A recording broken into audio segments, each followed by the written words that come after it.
The dust clung to Katherine Morrison's skin like a second layer, ground so deep into her pores that she wondered if she would ever truly be clean again.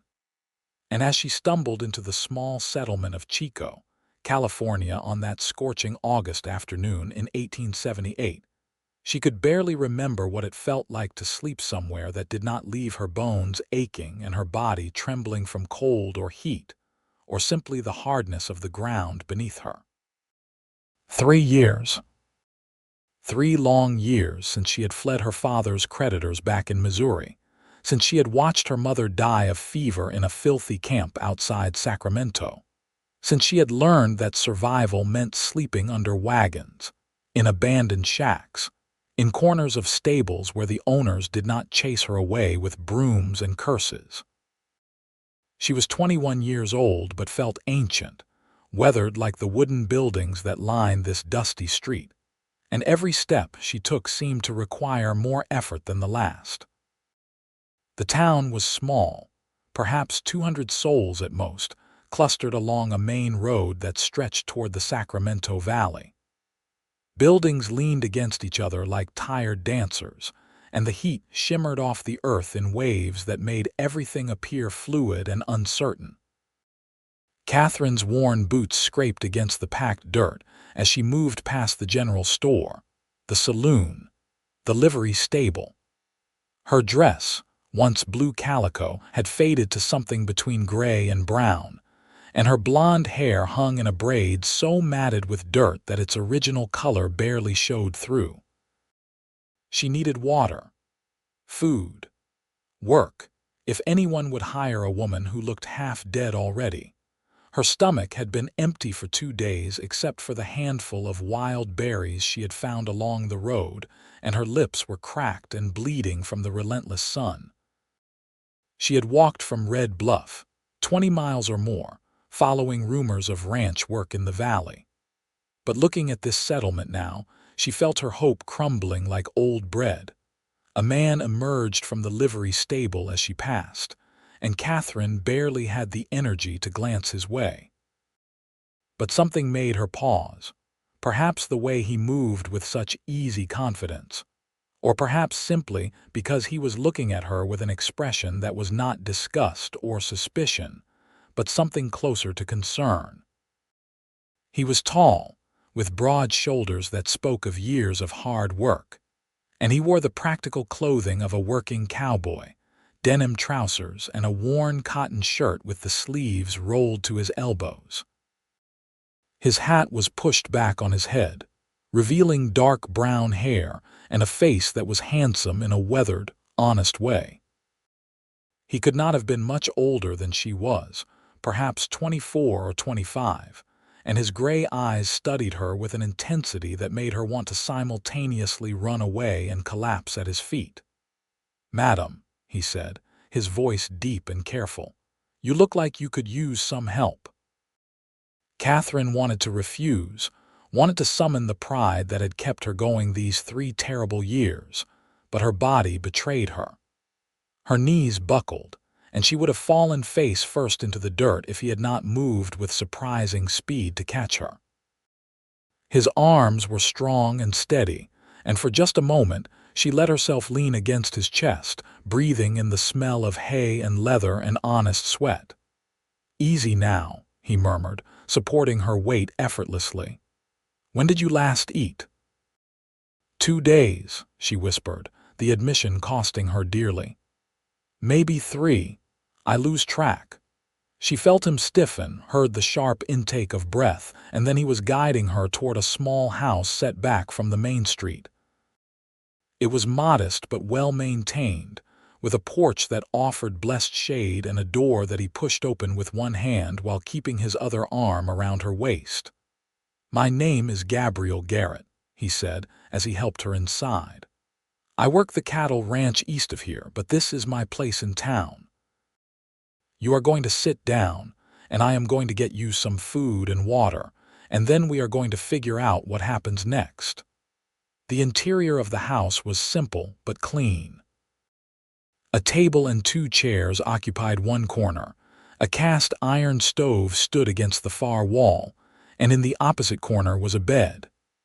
A real bed, with a mattress and quilts and pillows that looked softer than clouds.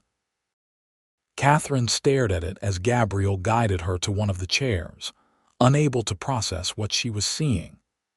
It had been so long since she had slept in an actual bed that the sight of it made her eyes burn with tears she could not afford to shed. Gabriel moved with efficient purpose, pouring water from a pitcher into a tin cup and pressing it into her trembling hands. "Drink slowly," he instructed. "Not too much at once or you will make yourself sick." Katherine obeyed, sipping the cool water and feeling it slide down her parched throat like salvation. He was already cutting thick slices of bread from a loaf on the counter, spreading them with butter, and setting them before her along with a chunk of yellow cheese. The smell made her stomach clench with desperate hunger, but she forced herself to eat slowly, remembering other times when she had gulped food too quickly and spent hours afterward doubled over in pain. Gabriel watched her for a moment, then moved to the stove to stoke the fire and set a pot of coffee to brew. He did not pepper her with questions or demand explanations, and Katherine found herself grateful for his silence. When he finally spoke again, his voice was gentle. "How long have you been on the road?" "3 years." The words came out rough, edged with all the pain and exhaustion she had been carrying. "Since 1875. My father died and left debts he could not pay. The men who came collecting did not care that I was his daughter or that I had nowhere to go. I have been moving ever since, looking for work, looking for somewhere safe." Gabriel turned from the stove, his expression troubled. 3 years on the road. Where have you been sleeping?" Katherine took another bite of bread, chewing slowly before answering. "Wherever I can, under wagons. In stables if the owners will let me. Abandoned buildings. The ground, mostly, I have not." She paused, her voice catching. "I have not slept in a real bed since Missouri." The silence that followed was heavy with meaning. Gabriel poured 2 cups of coffee and set one before her, then settled into the other chair. His gray eyes held hers, and she saw something in them that she had not seen from anyone in a very long time: genuine compassion. "You will sleep in the bed tonight," he said firmly. "I will take the barn." Katherine shook her head immediately, the instinct to refuse help still strong despite her desperation. "I cannot take your bed. This is your home. I am a stranger who stumbled into town half dead. You have already done more than enough." "You need proper rest," Gabriel said, his tone brooking no argument. "You need safety and shelter and time to recover your strength. The barn is perfectly comfortable. I have slept there many times when I have been working late with the horses." "You will take the bed, and that is the end of the discussion." "But I have no money to pay you," Katherine protested, even as her eyes drifted back to that beautiful bed with its promise of softness and rest. "I have nothing to offer in return. I am not asking for payment." Gabriel's voice was steady, certain. "I am asking you to let me help you because it is the right thing to do, because no one should have to sleep on the ground for 3 years, because you look like you are about to fall apart and I cannot in good conscience turn you away." Something in Katherine's chest cracked open at his words, some wall she had built to protect herself from more hurt and disappointment. Tears spilled down her cheeks before she could stop them, and she covered her face with her hands, her shoulders shaking with sobs that had been trapped inside her for months. She wept for her lost home, for her dead parents, for the girl she had been before hunger and fear had carved her into something harder and more desperate. She wept for every cold night and every empty belly and every person who had looked through her as if she did not exist. Gabriel did not try to touch her or offer false comfort. He simply sat there, steady and present, until her tears ran dry and she could breathe again. When she finally lowered her hands, he pushed his handkerchief across the table toward her, and she took it gratefully, wiping her face and trying to compose herself. "I am sorry," she murmured. "I did not mean to break down like that." "No apologies necessary," Gabriel said quietly. "You have been through more than anyone should have to bear. You are entitled to your tears." Katherine looked at him properly then, really studied this stranger who was showing her more kindness than anyone had in years. His face was open and honest, free of the calculation or cruelty she had learned to watch for. His hands, wrapped around his coffee cup, were calloused and strong but held the cup with surprising gentleness. There was something fundamentally decent about him, something that made her want to trust him even though trust had been beaten out of her by hard experience. "Why are you helping me?" she asked softly. "You do not know me. I could be anyone." Gabriel considered the question, his gray eyes thoughtful. "My mother died when I was 12, he said finally. "My father raised me and my two sisters on his own, working a ranch up north. He taught us that when you see someone in need, you help them. No questions, no conditions, just help." He said that was what separated decent folk from the cruel ones, the willingness to extend a hand without expecting anything back. He paused, his gaze steady on hers. "You needed help, so I am helping you." The simplicity of it nearly broke her again, but Katherine held herself together, nodding slowly. "Thank you," she whispered. "You have no idea what this means to me." "Finish your food," Gabriel said, rising from his chair. "Then you should rest. You look like you are about to collapse, and I would rather you did it in the bed than on my floor." Despite everything, Katherine felt a smile tug at her lips, the first genuine smile she had managed in longer than she could remember. She finished the bread and cheese, drinking her coffee in slow sips, and felt strength beginning to seep back into her exhausted body. It was not much, not nearly enough to erase 3 years of hardship, but it was a start. When she had eaten all she could manage, Gabriel showed her where the wash basin was, along with clean cloths and a bar of soap. "Take your time," he said. "I will be outside tending to some things. The door locks from the inside if you want privacy." After he left, Katherine stood in the middle of the small house for a long moment, trying to absorb the fact that this was real, that someone was actually helping her with no strings attached. Then she moved to the wash basin and began the slow, painful process of washing away 3 years of dirt and suffering. The water in the basin turned gray almost immediately, and Katherine had to refill it twice before she felt even remotely clean. She scrubbed her face, her arms, her neck, working the soap through her matted hair as best she could. It would take a proper bath to truly get clean, but even this simple washing felt like a luxury beyond measure. She could see her own skin again, pale and marked with old scars and new bruises, but her own nonetheless. When she was as clean as she could manage, she approached the bed with something close to reverence. The quilts were faded but well made, stitched in patterns of stars and diamonds, and when she pulled back the covers, she saw sheets that smelled of soap and sunshine. Her hands trembled as she removed her boots and lay down, her body sinking into the mattress with a sigh that seemed to come from her very soul. It was soft. God, it was so soft. After 3 years of hard ground and wooden floors and piles of hay, the mattress felt like sleeping on a cloud. The pillow cradled her head perfectly, and the quilt settled over her with gentle weight. Katherine closed her eyes and felt every muscle in her body begin to relax, tension she had carried for so long finally releasing its grip. She meant to stay awake, to thank Gabriel again when he returned, to ask about work possibilities in the area.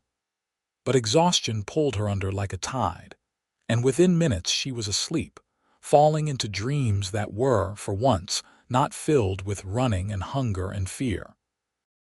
Outside, Gabriel stood on the porch and stared at the setting sun, his thoughts churning.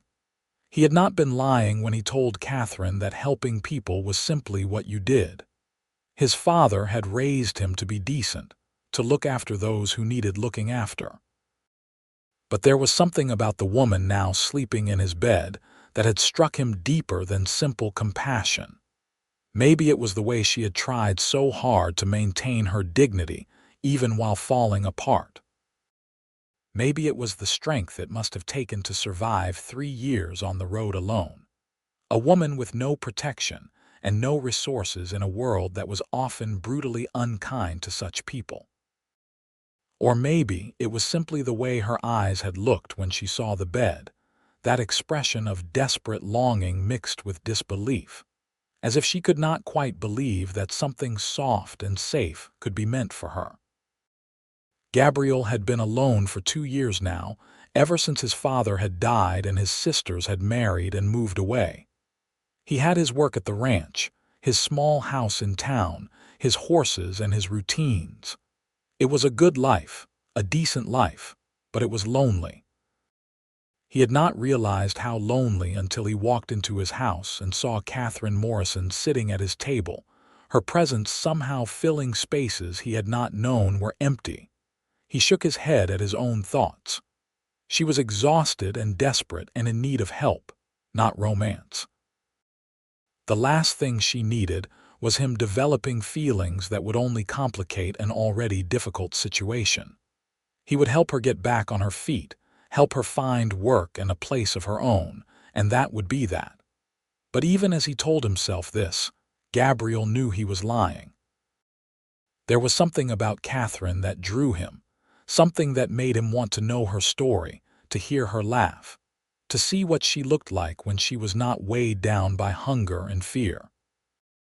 He wanted to be the one who helped her remember how to trust, how to hope, how to believe that good things could still happen. Dangerous thoughts, he told himself. Foolish thoughts. But he could not quite make himself stop thinking them. As darkness fell over Chico, Gabriel made his way to the barn behind the house. It was clean and well maintained, with 2 stalls for the horses he kept in town and a loft filled with hay. He had slept here before, as he had told Katherine, though usually because he had been too tired or too drunk to make it to the house. Tonight was different. Tonight he was choosing the barn because someone else needed the bed more than he did. He climbed to the loft and spread out a blanket, fashioning a makeshift bed in the hay. It was not uncomfortable, really. He had certainly slept in worse places during cattle drives and roundups. But lying there in the darkness, staring up at the rafters, Gabriel found his thoughts returning again and again to the woman in his house. He wondered what she had been like before life beat her down. Wondered what made her laugh, what she dreamed about, what she wanted from life beyond simple survival. He wondered if she had family somewhere, people who worried about her or missed her. Wondered how someone so young had ended up so completely alone. Sleep came slowly for Gabriel that night, his mind too full of questions and possibilities. But eventually he drifted off, lulled by the familiar sounds of the horses shifting in their stalls and the soft whisper of wind through the barn walls. Katherine woke to sunlight streaming through the window and, for a moment, did not know where she was.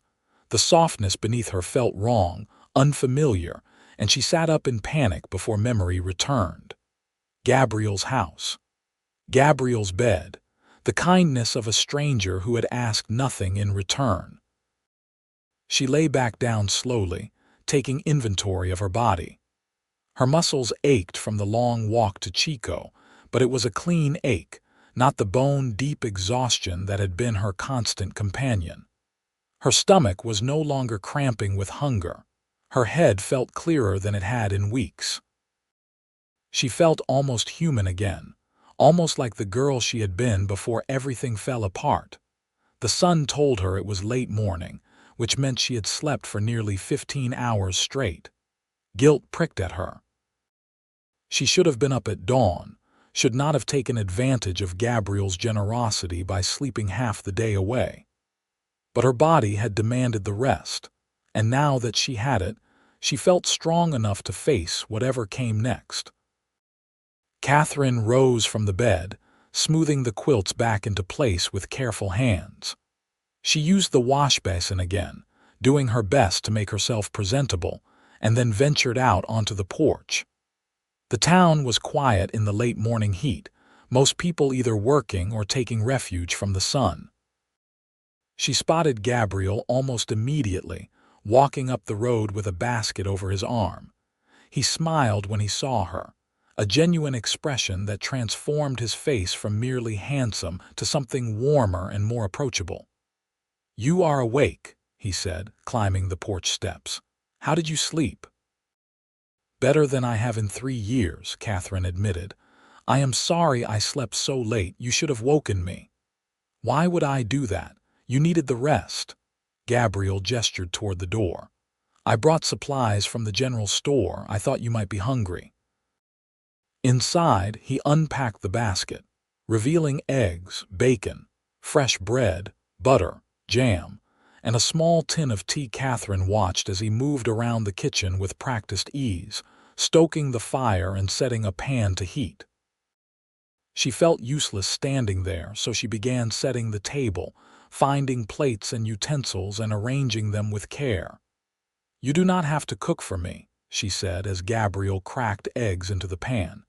"You have already done so much." "I am cooking for both of us," he replied. "I have not eaten yet either. Besides, I enjoy cooking.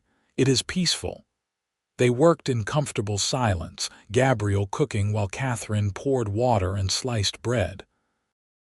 When the food was ready, they sat across from each other at the small table, and Katherine found herself studying him in the morning light. He looked tired, with shadows under his eyes that suggested he had not slept as well as she had, and guilt twisted in her stomach. "You did not sleep well in the barn," she said quietly. It was not a question. Gabriel shrugged, but she saw the truth in his face. "It was fine. Just took me a while to settle."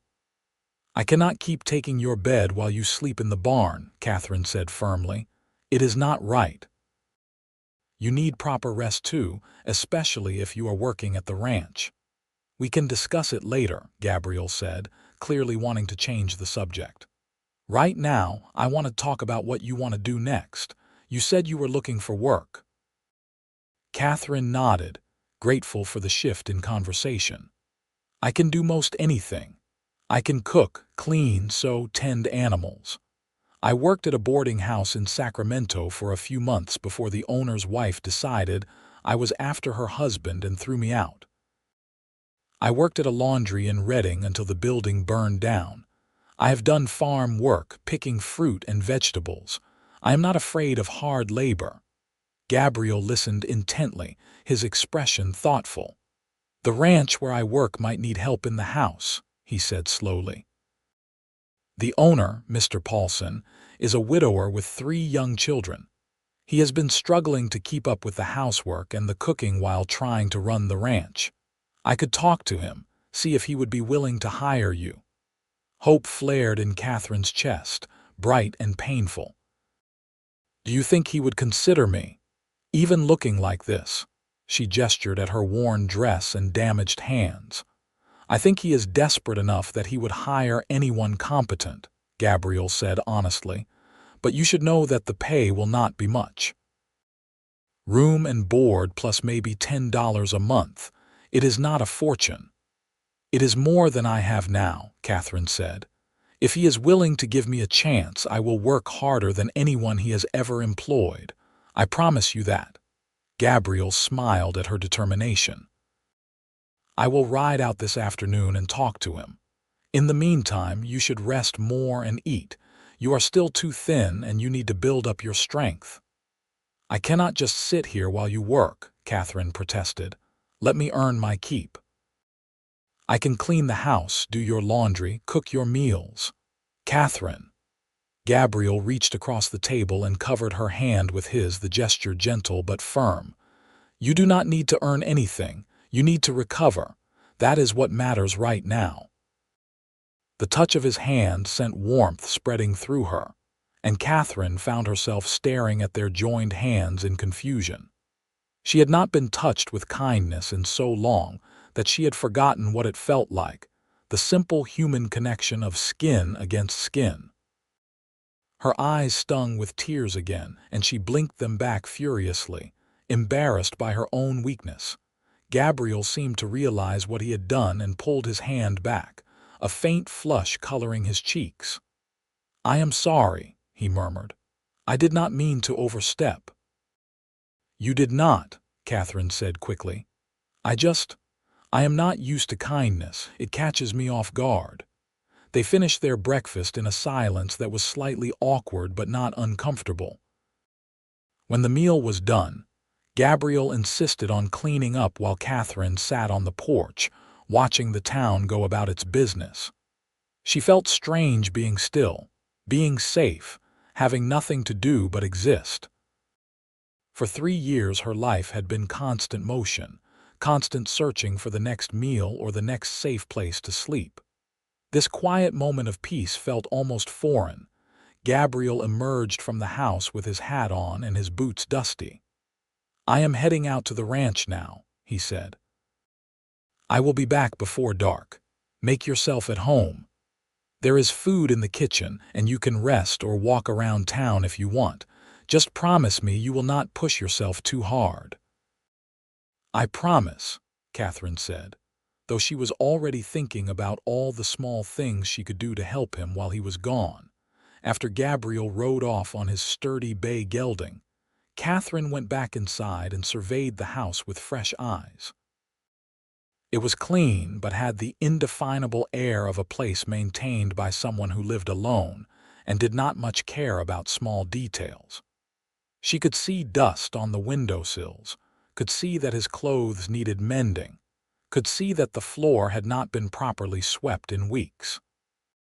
She started with the dishes, washing them carefully and putting them away. Then she swept the floor, pushing dust and debris out the door. She found needle and thread in a wooden box and sat down to mend the shirts she found folded on a shelf, her fingers working the stitches with practiced efficiency.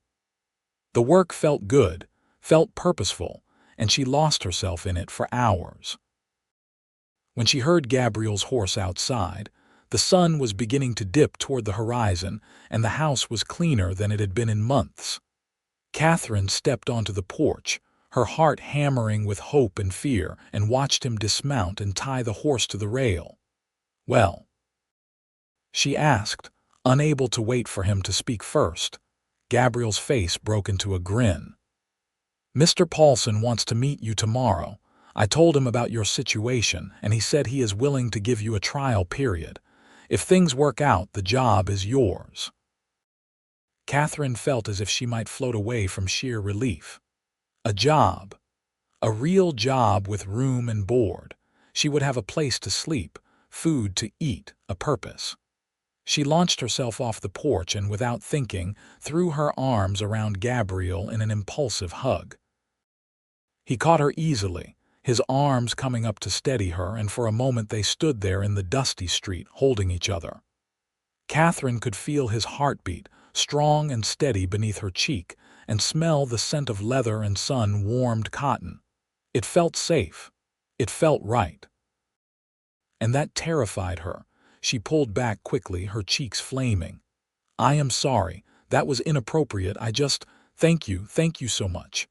Gabriel's gray eyes were soft as he looked down at her. "You have nothing to apologize for. I am glad I could help." They went inside together, and Gabriel stopped short when he saw the clean house and the mended shirts. He turned to Katherine with an expression that was part exasperation, part admiration. "I told you to rest, not work yourself to exhaustion." "I was not exhausted," Katherine said defensively. "And I needed to do something. I cannot just accept your charity without giving anything back." "It is not charity," Gabriel said quietly. "It is kindness. There is a difference." They prepared dinner together, working around each other in the small kitchen with increasing ease. Katherine made biscuits while Gabriel fried salt pork and warmed beans. They ate at the table as dusk fell outside, and Katherine found herself relaxing in a way she had not relaxed in years. There was something about Gabriel's steady presence that made her feel safe, made her feel like maybe the world was not entirely hostile after all. "Tell me about your family," Gabriel said as they ate.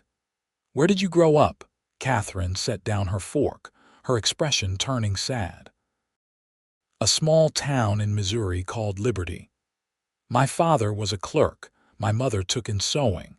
We were not wealthy, but we were comfortable, happy even. Then my father got sick, some kind of cancer that ate him away slowly. The doctor bills were enormous and my father borrowed money to pay them. When he died, the debts passed to me." She paused, remembering. "My mother and I tried to work enough to pay them back, but it was impossible. The men who came collecting were not interested in payment plans or patience, so we ran." "And your mother?" Gabriel asked gently. "She caught fever outside Sacramento a year into our running. She died within 3 days.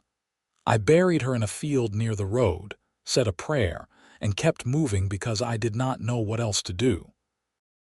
Katherine's voice was flat, emotionless, the way it got when she talked about things too painful to really feel. "I have been on my own since then." Gabriel reached across the table and took her hand again, and this time Katherine did not pull away. His grip was warm and strong, anchoring her to the present moment. "You have survived something that would have broken most people," he said. "That takes incredible strength." "It did not feel like strength," Katherine admitted. "It felt like just barely holding on day after day, until I was not sure why I was bothering anymore." "But you did hold on," Gabriel said. "You kept going even when it would have been easier to give up. That is the very definition of strength." They talked long into the evening, sharing stories and slowly building something that felt like friendship. Katherine learned that Gabriel had been working cattle since he was 14, that he loved horses more than people most days, that his dream was to eventually own his own ranch. Gabriel learned that Katherine had once wanted to be a teacher, that she could play piano though she had not touched one in years, that her favorite time of day had always been dawn when the world felt new and full of possibility. When exhaustion finally pulled at them both, the question of sleeping arrangements arose again.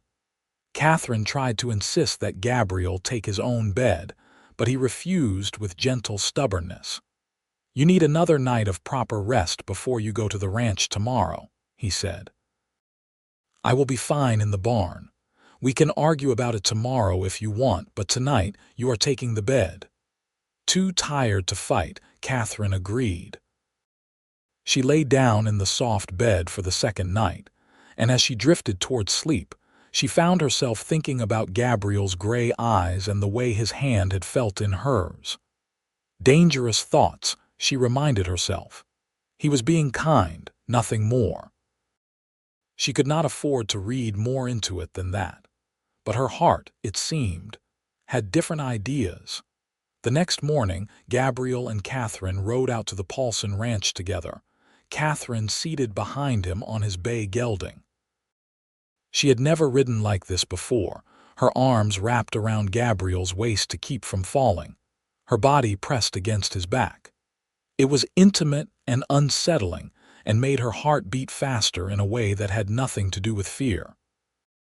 The Paulson ranch sprawled across a valley east of Chico, with a modest house, a large barn, and extensive corrals holding cattle.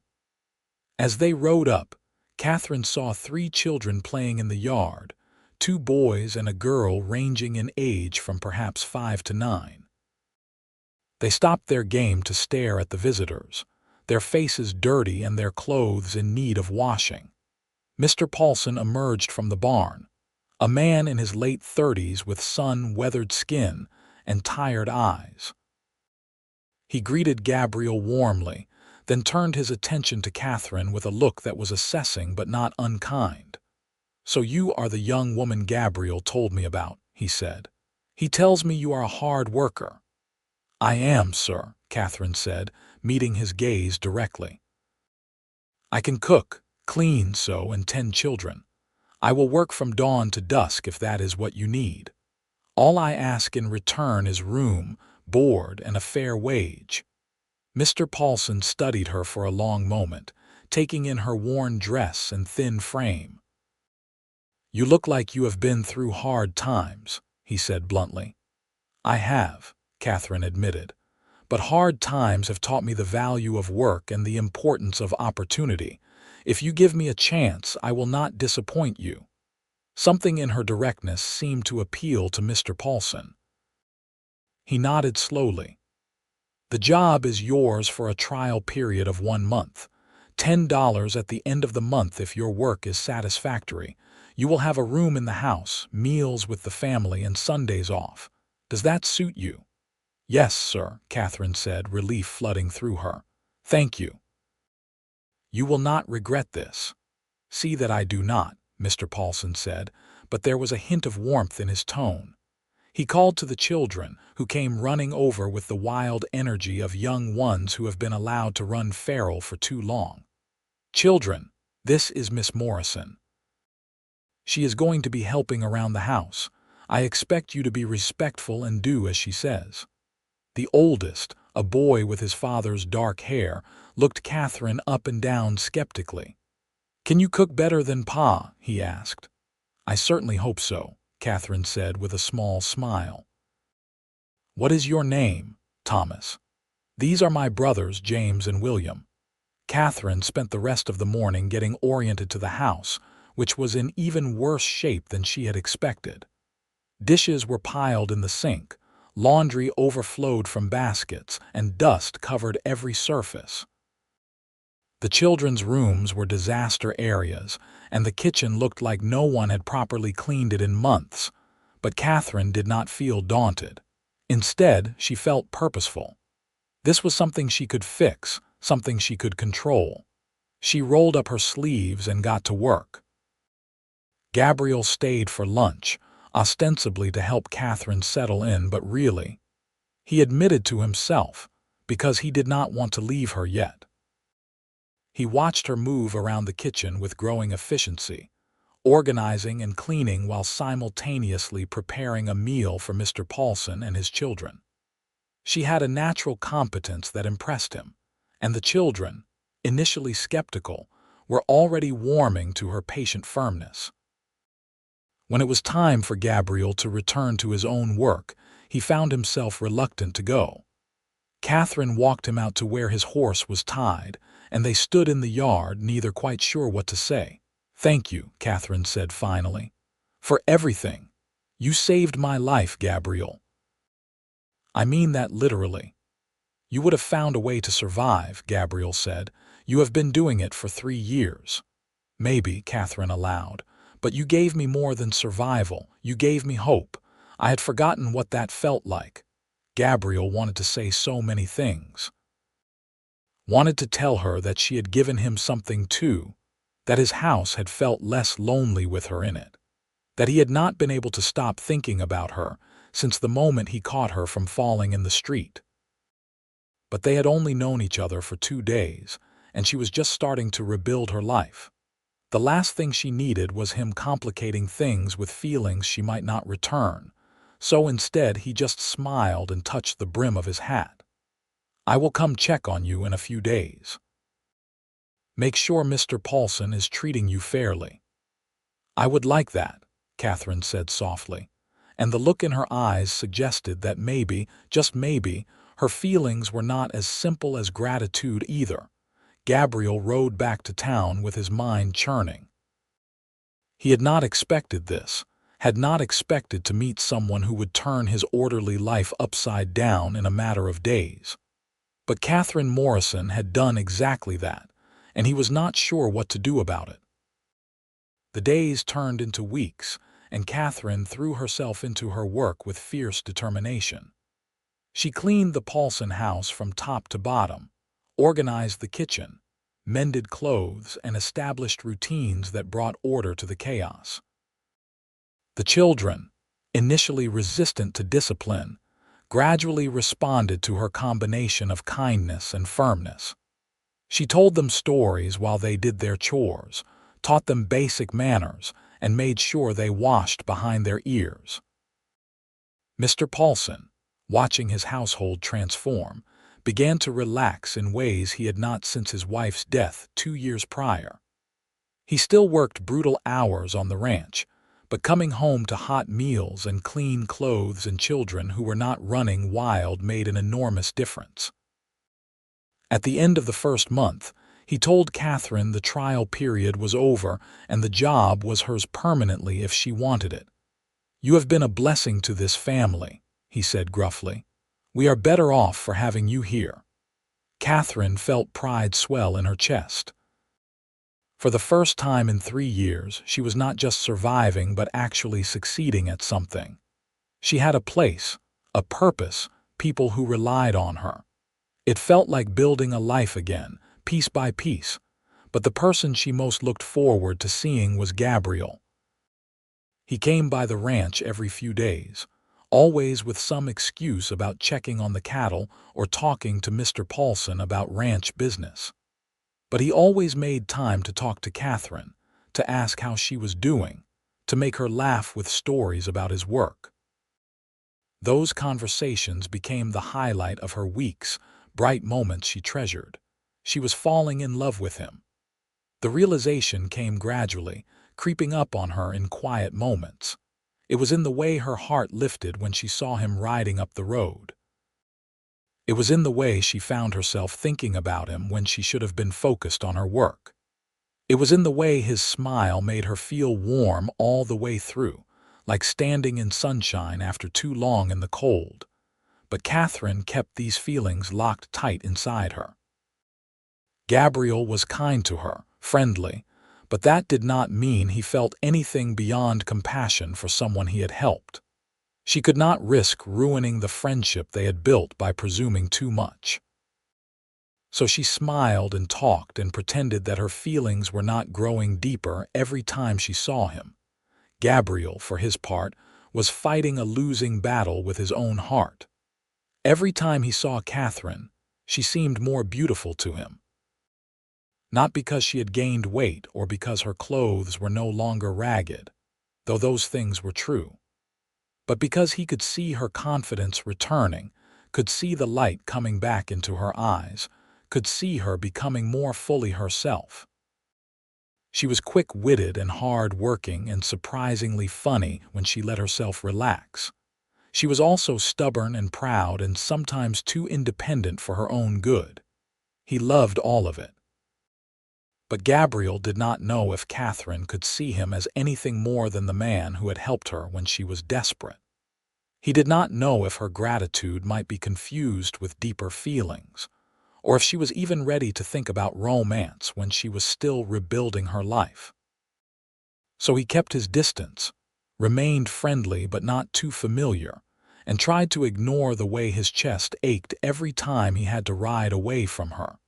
Summer faded into fall, and the valley turned golden with dry grass. Katherine had been at the Paulson Ranch for 3 months, and life had settled into comfortable routines. She had even managed to save a little money, carefully tucking away her wages in a tin box hidden in her room. It was not much, but it represented security, a buffer against the terrors that had haunted her for 3 years. In late October, Gabriel invited Katherine to the harvest dance in town. Mr. Paulson had given her Sunday off, as was their agreement, and Gabriel showed up at the ranch with his horse brushed to gleaming and his best shirt on. "It is just a dance," he said, but his eyes betrayed his nervousness. "Most of the town will be there. I thought you might enjoy getting out, meeting people." Katherine's heart hammered in her chest. Was this just a friendly invitation, or was it something more? She could not tell from Gabriel's carefully neutral expression, but she found herself agreeing anyway. She wanted to go, wanted to spend time with him away from the ranch and his work obligations. Wanted, if she was honest with herself, to dance with him and see if he held her the way a man held a woman he cared about. She wore her best dress, which was not saying much given the state of her wardrobe, but she had washed and mended it carefully, and it was at least clean and presentable. Gabriel's face when he saw her walk out suggested that he thought she looked beautiful anyway, and Katherine felt her cheeks flush with pleasure. They rode into town together, Katherine once again seated behind Gabriel on his horse, her arms around his waist. This time the closeness felt charged with possibility, every point of contact between them singing with awareness. Katherine wondered if Gabriel felt it too, or if it was just her imagination. The dance was held in the town hall, a large building that usually served for community meetings but had been transformed for the evening with decorations and a small group of musicians. People filled the space, dressed in their Sunday best, laughing and talking and dancing. Katherine felt suddenly shy, aware of how long it had been since she had been part of any kind of social gathering. But Gabriel kept a hand on the small of her back, guiding her through the crowd, introducing her to people as if she was someone important rather than a hired girl who had stumbled into town half dead 4 months ago. People were friendly, and Katherine found herself relaxing, even laughing at stories and jokes. This was what normal life felt like, she realized. This was what she had been missing. When the musicians struck up a waltz, Gabriel turned to her and offered his hand. "Would you dance with me?" Katherine's mouth went dry, but she nodded and let him lead her to the dance floor. His hand settled on her waist, hers rested on his shoulder, and their other hands clasped between them. For a moment they just stood there, looking at each other, and Katherine saw her own feelings reflected in Gabriel's gray eyes. Then they were moving, turning in slow circles, and Katherine felt as if she was floating. She had not danced in years, but Gabriel was a steady leader, and her body remembered the steps. They moved together with surprising grace, and Katherine found herself unable to look away from Gabriel's face. "You are a good dancer," she said, needing to break the silence before she did something foolish like confess her feelings in the middle of the dance floor. "My mother insisted we all learn," Gabriel said, a smile tugging at his lips. "She said it was part of being civilized. Smart woman." She was. Gabriel's hand tightened slightly on her waist, pulling her fractionally closer. "Katherine, I need to tell you something," her heart stuttered. "What is it?" But before Gabriel could speak, someone bumped into them hard, breaking the moment. They turned to see a drunk man lurching through the dancers, and Gabriel steadied Katherine as people moved to clear a path. The moment was lost, and by the time order was restored, Gabriel seemed to have thought better of whatever he had been about to say. They danced twice more that evening, and Gabriel barely left her side the entire night. He fetched her punch, introduced her to his friends, and chased off a cowboy who got too friendly after a few drinks. Katherine felt cherished in a way she had never experienced before, and by the time they rode back to the ranch late that night, she was certain that Gabriel's feelings matched her own. They stopped in the yard, and Gabriel helped Katherine dismount. His hands lingered on her waist, and they stood close together in the moonlight, neither wanting the evening to end. "Katherine," Gabriel said softly, "I have been wanting to say something for weeks now, but I did not know if it was too soon or if you would want to hear it." "What is it?" Katherine whispered, her heart racing. "I think I am falling in love with you," Gabriel said, the words tumbling out in a rush. "I know we have not known each other long, and I know you are still rebuilding your life. I do not want to pressure you or make things complicated. But I cannot keep pretending that I see you as just a friend. You are more than that to me, much more." Katherine felt tears spring to her eyes, but these were happy tears, joyful tears. Gabriel, I have been in love with you for months. I just did not think you felt the same way. How could I not? Gabriel cupped her face in his hands, his touch gentle. You are the strongest, bravest, most remarkable woman I have ever met. From the moment I caught you from falling, I have not been able to stop thinking about you. I was covered in dirt and half-starved, Katherine said with a watery laugh. And still beautiful, Gabriel said firmly. Still strong, still worth saving. Then he kissed her, and Katherine felt the entire world fall away. His lips were gentle but sure, and she melted into the kiss, her arms wrapping around his neck. It was her first kiss, and it felt like everything she had ever dreamed a kiss could be.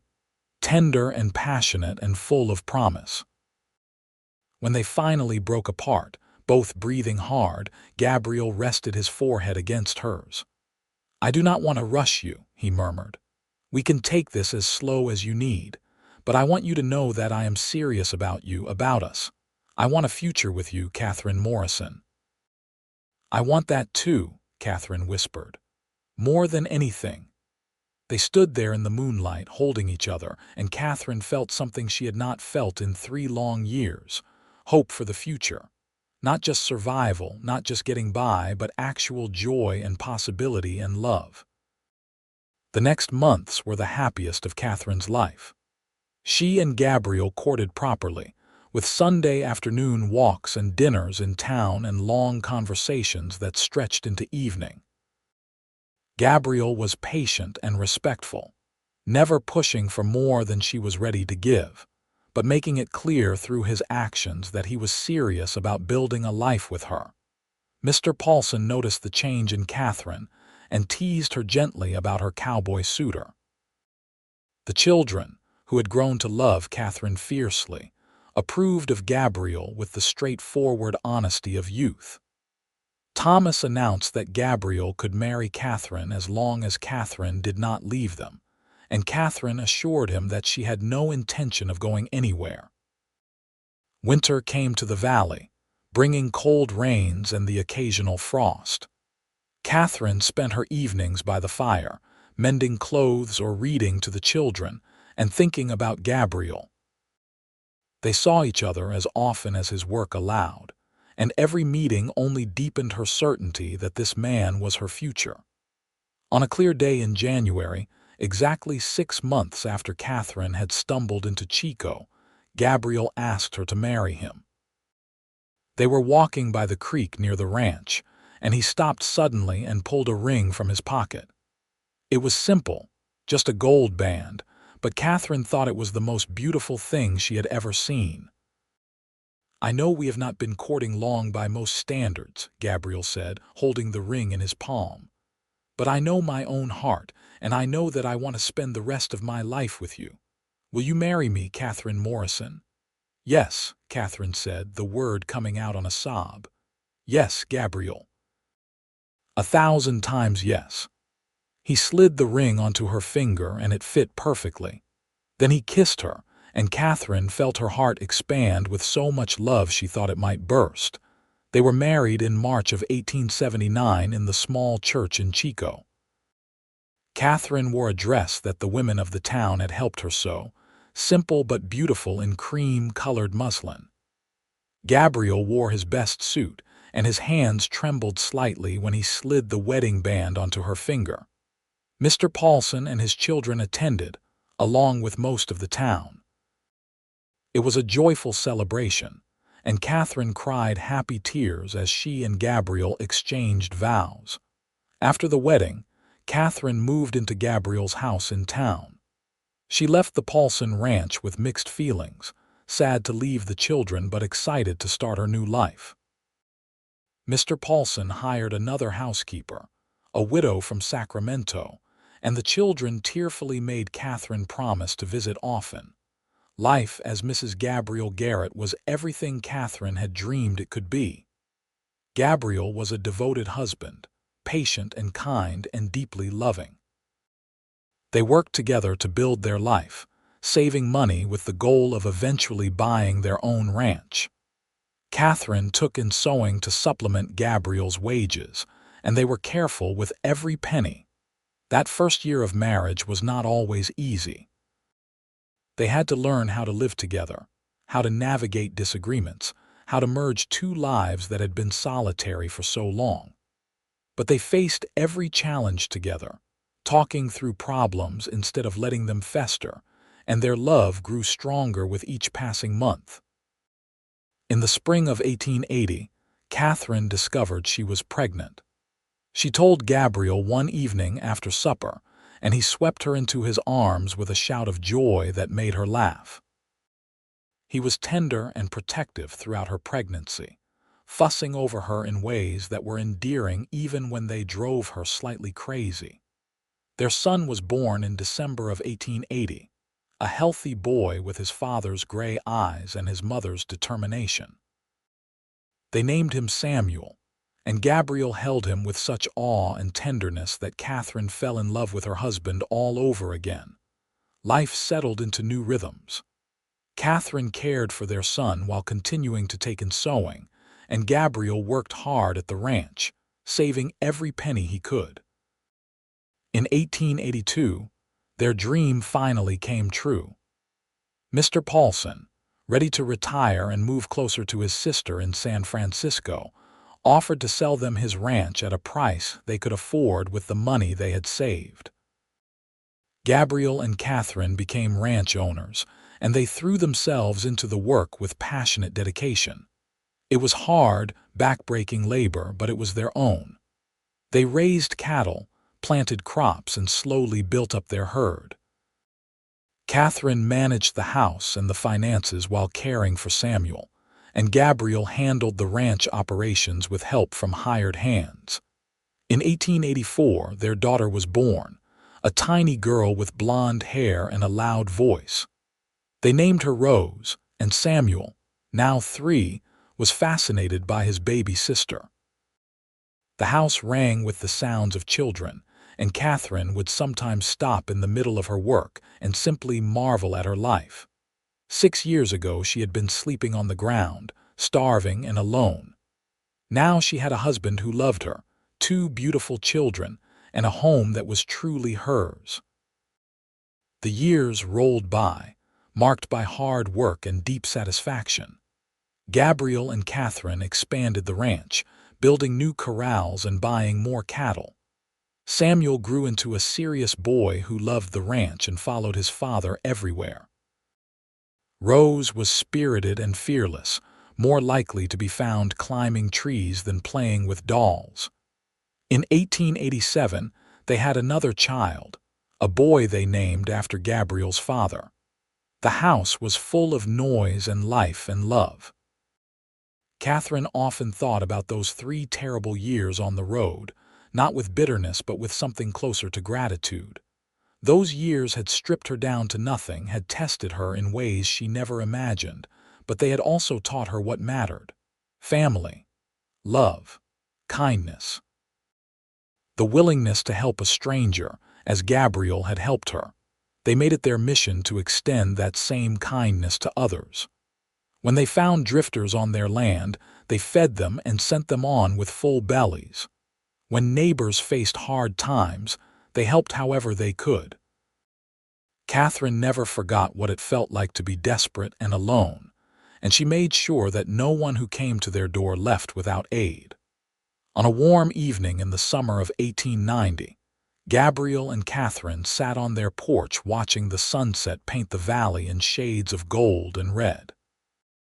Their children were playing in the yard, their voices high and happy.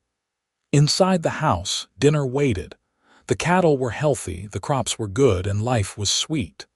"You remember the day we met?" Gabriel asked, taking Katherine's hand in his. "Every detail," Katherine said, squeezing his fingers. "I was so tired I could barely stand. You caught me before I fell." "Best day of my life," Gabriel said simply. "The day I found you." "The day you saved me," Katherine corrected, but Gabriel shook his head. "No, we saved each other. I was lonely before you. My life was empty. You filled it with love and purpose and joy. You gave me everything I ever wanted but did not know how to ask for."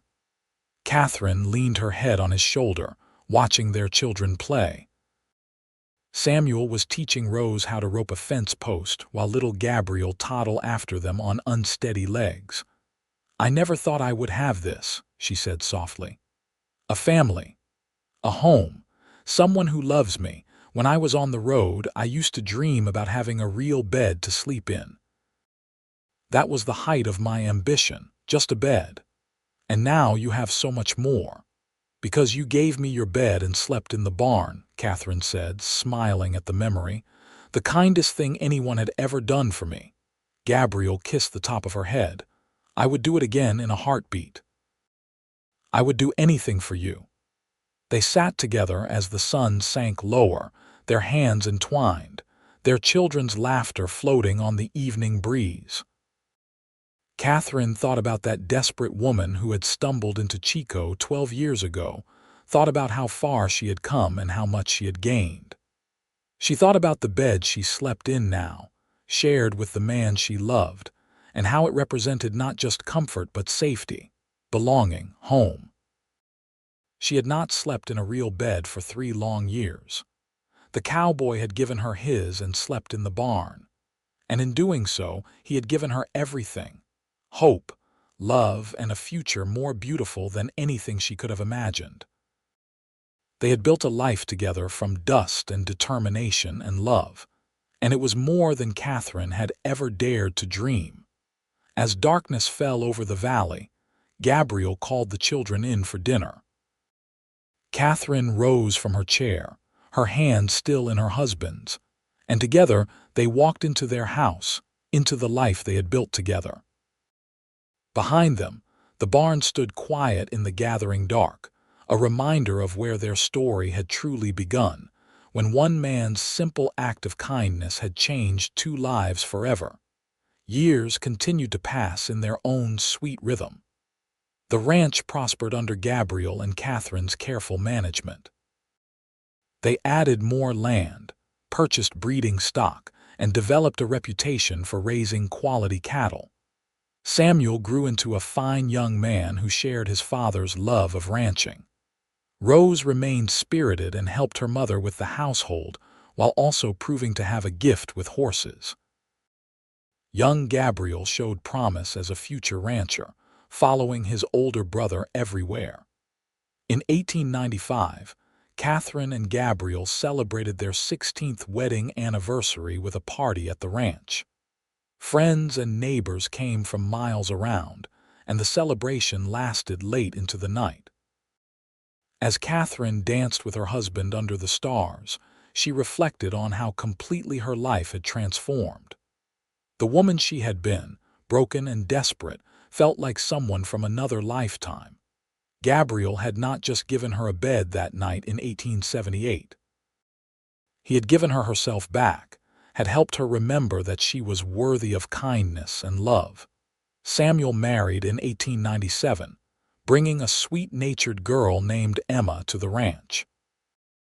Katherine welcomed her new daughter-in-law with open arms, teaching her the rhythms of ranch life and treating her like the daughter she had always wanted alongside Rose. When Samuel and Emma's first child was born in 1898, Gabriel and Katherine became grandparents, a role they embraced with joy. Rose, independent and fearless, surprised everyone by falling in love with a young schoolteacher who came to Chico in 1899.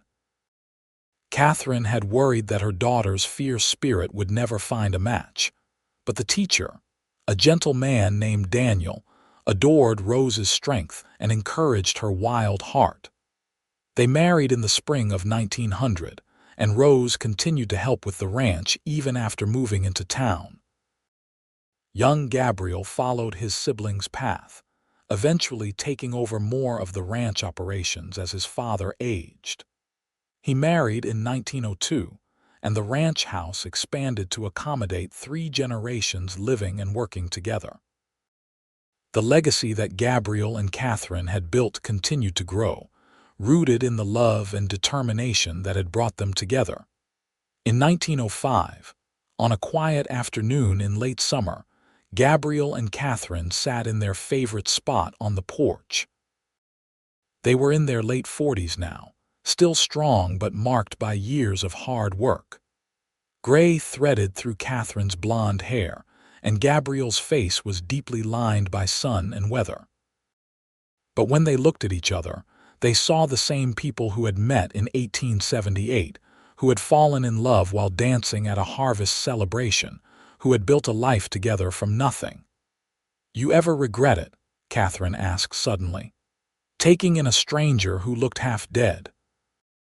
"Your life would have been simpler without me." Gabriel turned to her with an expression of such love and certainty that Katherine felt her eyes fill with tears. "My life would have been empty without you. You are the best thing that ever happened to me, Katherine Garrett. You always have been. Even when I am stubborn and difficult. Especially then," Gabriel said with a laugh. He took her hand, his thumb rubbing over the gold band she had worn for 26 years.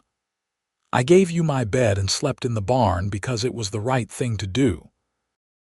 But I would have slept in the barn for the rest of my life if it meant having you in my world. Lucky for you, we have a very comfortable bed now," Katherine teased, but her voice was thick with emotion. "The bed is not what matters," Gabriel said seriously. "What matters is who I share it with. What matters is that I found you, or you found me, and we built this life together." They sat in comfortable silence, watching the sun paint the sky in brilliant colors. Their grandchildren played in the yard, their voices high and joyful.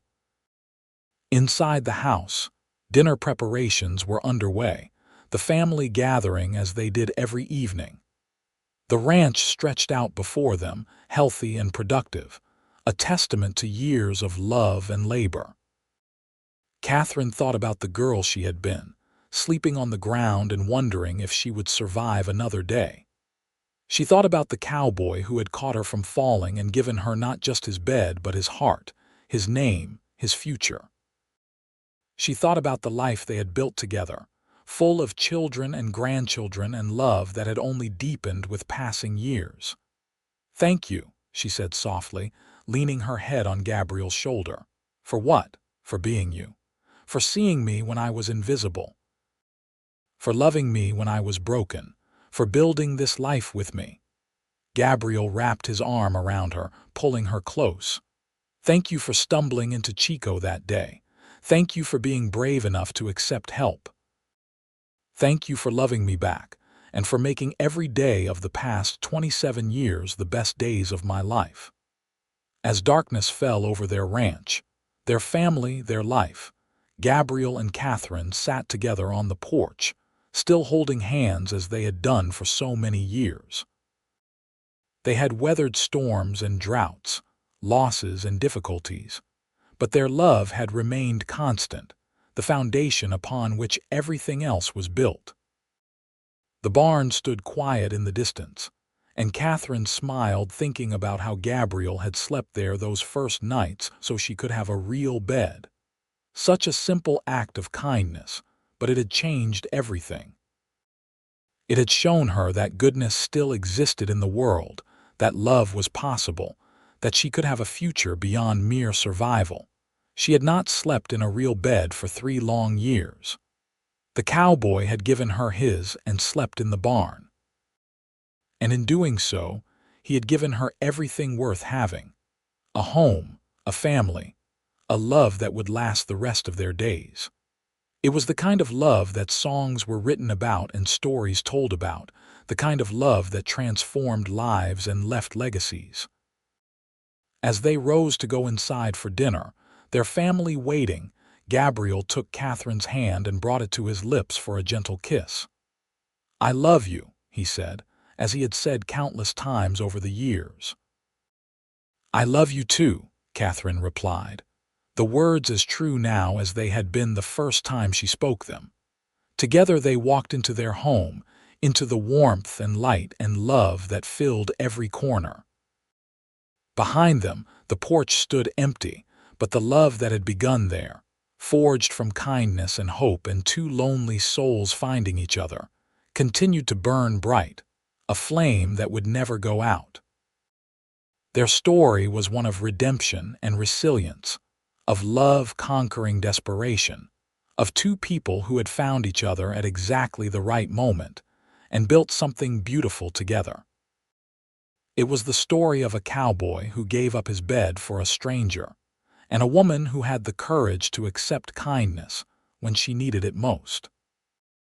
And it was a story that would echo through the generations of their family, a reminder that sometimes the smallest acts of compassion can change everything, that love can heal even the deepest wounds, and that happily ever after is not just a fairy tale but something real and precious and worth fighting for. As the stars came out over the California Valley, and the Garrett family gathered around their table for dinner, the story of Gabriel and Katherine continued, woven now into the stories of their children and grandchildren, a legacy of love that began with a bed offered freely and a heart open to possibility. And in that legacy lived the promise that kindness matters, that love endures, and that sometimes, when you are broken and lost, all it takes is one person willing to catch you when you fall to change your entire life forever.